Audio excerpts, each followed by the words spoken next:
ছাত্রদল যে উদ্যোগটা নিয়েছে, ছাত্রদের যে পাশে দাঁড়ানো, ছাত্রদের যে কোনো বিষয়ে তারা এই যেরকম একটা কুইজ প্রতিযোগিতা, এটা একটা শিক্ষানয় বিষয়। এখান থেকে ছাত্রদের ভিতরে যে অভিজ্ঞতা অর্জন হবে, আমাদের দেশনায়ক তারেক রহমান যে 31 দফা দিয়েছে, 31 দফার সম্বন্ধে ছাত্রছাত্রী জানতে হবে, দেশবাসীকে জানতে হবে কিভাবে রাষ্ট্র পরিচালনা করবে, কিভাবে দেশের আপনার হলো আইন বিভাগ চলবে, আজকে দেশে কিভাবে বিচার বিভাগ চলবে, সব কিছু কিন্তু এই 31 দফার মধ্যে আমার দেশের নায়ক তারেক রহমান উল্লেখ করেছে।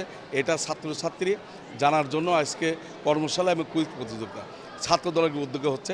আমি এটা কুষ্টিয়া জেলা ছাত্র দলের সাবেক সভাপতি এবং আমি ছাত্র সংসদ সাবেক, এখান থেকে তাদের উদ্যোগকে আমি স্বাগত জানাই।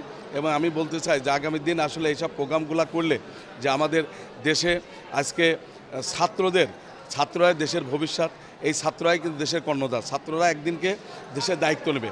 ছাত্রদেরকে লেখাপড়ার পাশাপাশি এরকম প্রতিযোগিতা অংশগ্রহণ করতে হবে এবং ছাত্ররা যেন তাদের মেধাবীকে বিকাশ করার জন্য এরকম প্রতিযোগিতা অংশগ্রহণ করে আগামী দিন তারা যেন দেশের দায়িত্ব নিতে পারে। এবং আমরা চাই যে কুষ্টিয়া সহায়কলা ছাত্রদল তাদের লেখাপড়ার পাশাপাশি তারা প্রত্যেকটা ক্ষেত্রেই খেলাধুলা, কুইজ প্রতিযোগিতা, ডিবেট সব কিছুতে তারা যেন ছাত্রদল এগিয়ে যায়, এটা আমরা মনে করি। আমাদের ছাত্রদলের সাংগঠনিক অভিভাবক জনাব ভারপ্রাপ্ত চেয়ারম্যান মহোদয় জনাব তারেক রহমান সাহেব আমাদেরকে নির্দেশনা দিয়েছেন বাংলাদেশ জাতীয়তাবাদী ছাত্রদলকে সুষ্ঠু ধারা রাজনীতি করতে এবং শিক্ষার্থী বান্ধব রাজনীতি করতে। তারই ধারাবাহিকতা আপনারা কুষ্টিয়া দেখেছেন, কুষ্টিয়া সরকারি কলেজ সহ কুষ্টিয়া জেলার বিভিন্ন শিক্ষা প্রতিষ্ঠানে আমরা শিক্ষার্থী বান্ধব কর্মসূচি পালন করতেছি, আমরা বিভিন্ন বিষয় নিয়ে কুইজ প্রতিযোগিতা করতেছি। তারই আলোকে আজকে আমাদের কুষ্টিয়া সরকারি কলেজ ছাত্রদলের আয়োজনে শহীদ রাষ্ট্রপতি জিয়াউর রহমানের জীবনী এবং বিএনপির ভারপ্রাপ্ত চেয়ারম্যান জনাব তারেক রহমান ঘোষিত রাষ্ট্র কাঠামো মেরামতের যে 31 দফা, এই 31 দফার বিষয়টা নিয়ে আজকে আমাদের কুইজ প্রতিযোগিতা। আমাদের এই প্রোগ্রামের মূল থিম যে আমরা এই রাষ্ট্র কাঠামো মেরামতের যে 31 দফা, 31 দফাতে সাধারণ ছাত্র সমাজ এবং সাধারণ মানুষের ভেতরে ছড়িয়ে দিব। এই 31 দফায় আপনারা জানেন যে উল্লেখিত আছে যে শিক্ষা কমিশন গঠনের বিষয়ে। এই শিক্ষা কমিশন গঠনের বিষয়ে আমি আশাবাদী যে আমাদের দল যদি সরকার গঠন করে, বাংলাদেশ জাতীয়তাবাদী দল যদি পরবর্তীতে বাংলাদেশের সরকার ক্ষমতায় আসতে পারে, ইনশাল্লাহ শিক্ষা কমিশন সহ শিক্ষার্থী বান্ধব সকল প্রকার সাহায্য সহযোগিতা থেকে শুরু করে সকল কিছু আমাদের বিএনপির ভারপ্রাপ্ত চেয়ারম্যান জনাব তারেক রহমান সাহেব করবেন শিক্ষার্থীদের জন্য। শিক্ষার্থীদের জ্ঞান অবশ্যই অর্জন হয়, কারণ শিক্ষার্থীরা বাংলাদেশের একটি অন্যতম ভাবমূর্তি দল বিএনপি সম্পর্কে, বাংলাদেশ ন্যাশনালিস্ট পার্টি সম্পর্কে তারা ভালো মতো ধারণা পাবে। এবং এখান থেকে তো আমাদের মেজর জেনারেল শহীদ জিয়াউর রহমান উনি প্রথম গণভোট বাস্তবায়ন করেছেন এবং তারা গণভোট সম্পর্কে ধারণা পাবে, যেটা হচ্ছে আমাদের বর্তমান খুব তুঙ্গে আছে গণভোট বিষয়টি। 5ই আগস্টের পর থেকে আমরা কিন্তু কোনো ক্যাম্পাসে আমরা অস্থিরতা হোক এ ধরনের কোনো ইস্যু আমরা সাপোর্ট করিনি। আমরা চাই ছাত্ররা সহাবস্থান করুক, সবাই মিলেমিশে থাকুক এবং এর মাধ্যমে একটা সৌহার্দ্য সম্প্রীতি ক্যাম্পাসে প্রতিষ্ঠিত হোক। আপনারা দেখেন যে আজকে আমরা যে প্রোগ্রামটা নিয়েছি এটা কিন্তু একটা গঠনমূলক প্রোগ্রাম।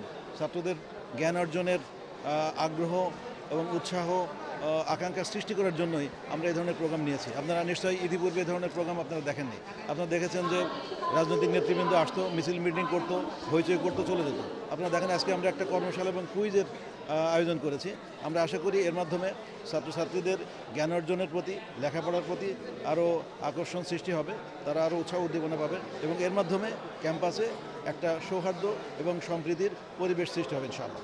দেশে একটা ফ্যাসিবাদী ব্যবস্থা চালু ছিল এবং সেই প্রভাবটা রাজনৈতিক অঙ্গন থেকে শুরু করে ব্যবসা বাণিজ্য, সমাজে, শিক্ষাঙ্গনে সব জায়গারই তার কুফলগুলো আমরা হাতে নাতে টের পেয়েছি। তা এই কারণে যেহেতু আমাদের ছেলেরা অনেক ত্যাগ করে, অনেক রক্ত দিয়ে, জীবন দিয়ে আমরা একটি নতুন বাংলাদেশ বিনির্মাণের দ্বার প্রান্তে এসেছি, এটাকেই পুঁজি করে আমাদের ভারপ্রাপ্ত চেয়ারম্যান বা আমাদের দল আগামী দিনের শিক্ষা ব্যবস্থা, শিক্ষাঙ্গন কিভাবে হবে সেই সব স্বপ্ন নিয়ে উনি 31 দফার একটা কর্মসূচি ঘোষণা করেছেন।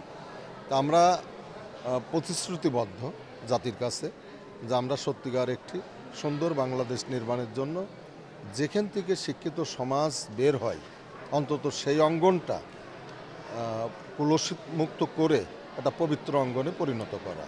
এখানে ডেমোক্রেটিক প্র্যাকটিসটা থাকা উচিত, বহুমতের, বহু সহাবস্থানের একটা প্র্যাকটিস থাকা উচিত। আমরা এইটুকু আশ্বস্ত করতে চাই ছেলেদের বা জাতিকে ইনশাআল্লাহ বিএনপি শিক্ষাকে সর্বাধিক গুরুত্ব দিয়ে এই অঙ্গনটাকে সত্যিকার মানুষ তৈরির একটা কারখানা হিসেবে যাতে পরিণত হয় সেই চেষ্টা আমাদের থাকবে ইনশাআল্লাহ। নতুন এবং ফিরে আসা গ্রাহকদের জন্য নগদে চলছে ক্যাশব্যাক সহ প্রতিদিন হাজারো উপহার জেতার সুযোগ। হবে আশা আর ফেরা, সারপ্রাইজ সেরা।